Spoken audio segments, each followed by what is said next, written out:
Conte des mille et un matins, écrit par Colette de 1911 à 1914, lu par Équilivre, livre audio.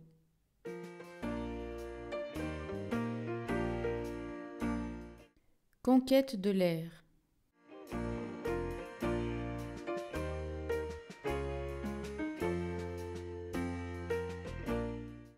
La bulle, 12 septembre 1912. Une bulle qui monte dans l'air, ronde, bien gonflée, couleur d'or, serrée dans sa résille de filet.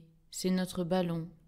Le petit panier qui nous emporte semble un accessoire gênant, propre seulement à retarder, à enlaidir ce beau sphérique, dont le départ a l'hésitation légère, le caprice incontrôlable d'une aile, mais d'une aile rétive à la volonté de l'homme et qui se joue de lui.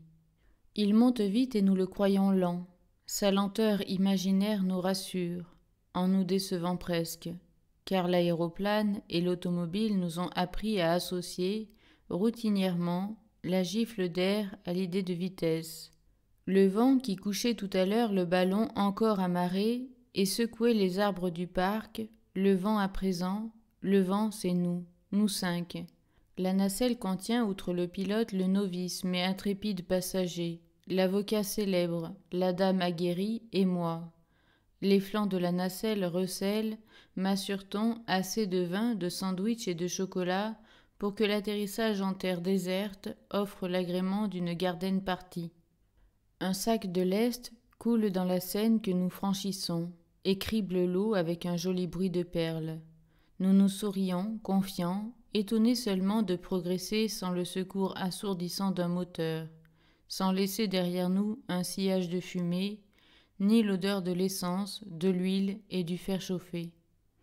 250 mètres seulement. Mes enfants, je vous en prie, 1 minute d'attention. Nous laissons bien la tour Eiffel à gauche. Mais oui, mon vieux, mais oui. Le pilote seul trouble cette fête du départ. Sa sagacité dévouée gêne notre joie d'irresponsable. Et qu'avons-nous de commun avec la tour Eiffel ? Quel besoin, au lieu de rester comme nous, satisfait et contemplatif, quel besoin a-t-il, ce pilote, de tripoter des instruments inutiles et de pincer obstinément le lombric de caoutchouc qui pend au ventre rond du stratoscope ? C'est tout juste si nous ne récompensons pas son zèle par une commisération injurieuse, en l'adjurant de ne pas s'agiter. Notre bulle couleur d'or monte, monte. Que n'imite-t-il sa sérénité ? Nous dépassons la tour, hein ? Mais oui, mon vieux, mais oui. Il est épatant, ce pilote. À l'entendre, on croirait que la tour Eiffel barre toutes les routes de l'air, et qu'on ne sait pas si nous trouverons, à côté d'elle, un petit corridor de vent pour nous mener là-bas, vers ce beau sud-est voilé. Le pilote, patient plus qu'il n'appartient à un homme, ne répond rien. Il regrette peut-être d'avoir emmené des fous dangereux. Et parce qu'il s'occupe de mesurer à petite pelletée précautionneuse le lest qui nous garde la tour, il se fait traiter cordialement d'épicier. 500, 800, 1000 mètres. Mes enfants, n'ayez pas peur de la secousse. Je jette le guide-rope. 100 mètres de câble suivent à présent la nacelle, et au-dessous de l'extrémité libre du câble, il y a encore 1 kilomètre de vide. Un instant, le démon du vertige, suspendu au bout frétillant du guide-rope, me fait signe. Mais c'est une faiblesse éphémère, et je m'en distrais vite en reconnaissant la banlieue parisienne, son dessus bariolé, ses couvercles de zinc, ses places et ses bosquets, ses pelades et ses taches. 1200 mètres.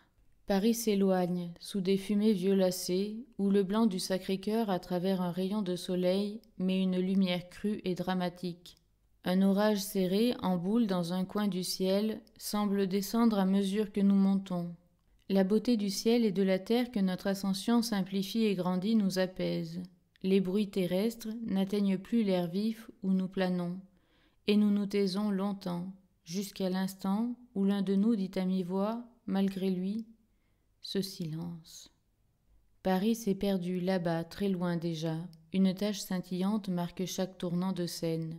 Des parcs fermés de murs nous livrent le secret de leurs châteaux que défendent des futaies. La claire ordonnance, le naïf tapis de leurs jardins français. 1500 mètres. Un air pur et sec à goût de neige éveille l'envie de manger et de boire. Le crépuscule proche, aussi, ravive en nous une solidarité peut-être inquiète, et le respect, enfin, du pilote impeccable. La dame aguerrie lui tend un gobelet mousseux. Le passager novice mais intrépide offre l'aide de ses longs bras, tandis que l'avocat célèbre promet au pilote une irrésistible plaidoirie. Dans le cas possible en somme où une triste affaire de mœurs, le pilote sourit avec mansuétude, comme un Terre-Neuve patient que harcèlent des petits chiens joueurs. Il nous laisse à notre plaisir tantôt grave et tantôt exubérant. Il nous donne tout ce qu'il peut du ciel sans oiseaux et sans nuées, du monde plat, où de lointaines forêts sont bleues, où des villes lancent autour d'elles leurs faubourgs divergents comme des rayons d'étoiles. Il regarde cheminer jusque sous la panse tendue de notre bulle d'or, l'ombre en losange du filet de corde, avant de dire « Mes enfants, il va falloir atterrir ».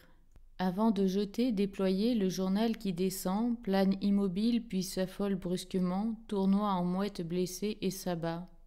Bourdonnement d'oreilles, surdité presque agréable, c'est la descente. Une forêt veloutée se précise singulièrement.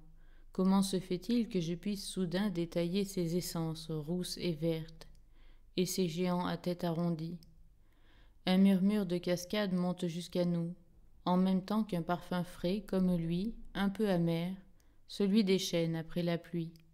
Quelle fusée de cris d'oiseaux semble fêter notre retour à la terre. « Baissez-vous tous, cachez les têtes et les mains !» crie la voix du pilote. Nous n'avons pas eu le temps d'obéir que la nacelle, rabattue sur la forêt, drague les cimes des arbres avec un fracas de ramiers rompus et de verdure déchirée.